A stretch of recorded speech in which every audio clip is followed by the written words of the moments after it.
well, that someone could believe the evidence for an empty tomb was sufficient.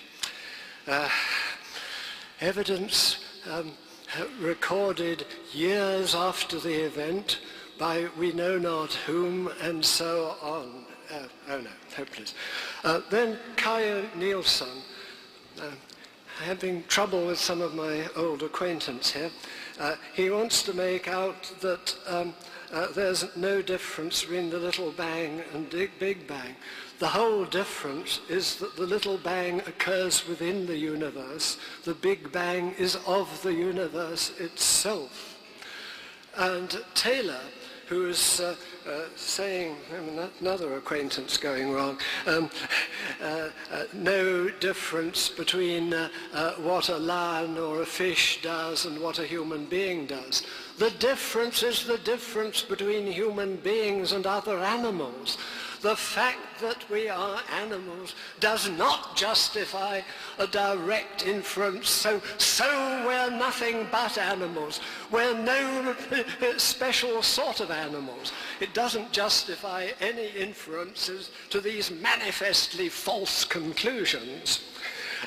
The one thing that I feel guilty about not doing anything about is the probabilistic arguments. Well, applying probabilities again outside the universe makes it impossible, I think, to apply either sort of probability theory, either the propensity theory, because we don't know anything about the propensities of the objects considered, and we certainly can't apply a frequency theory because we haven't got any other universes. You know, there may be other universes, but we haven't got them to count there.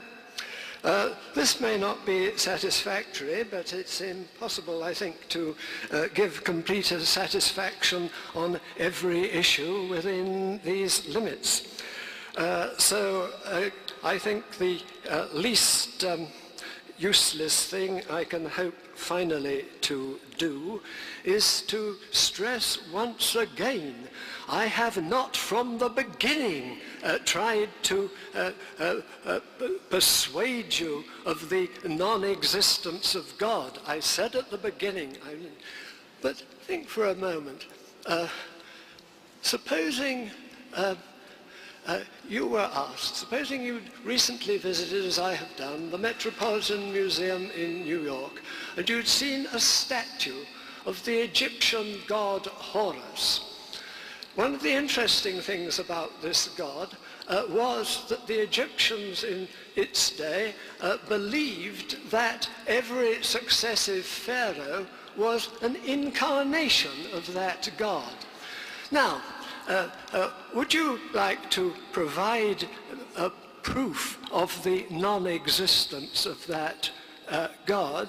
The reason you don't believe in that God is no one's ever mentioned this being before.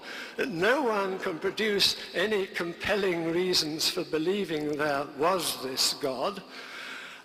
And that's it. So I haven't been trying. What I have been trying to persuade you of is that we are finite, limited human beings.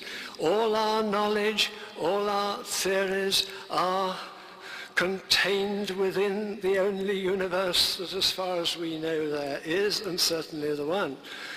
Any move we try to make to going on what's going on outside is in the last degree speculative. It may be right, it may be wrong, but we haven't got any evidencing as opposed to believing, as opposed to motivating reason for believing that there is such a being.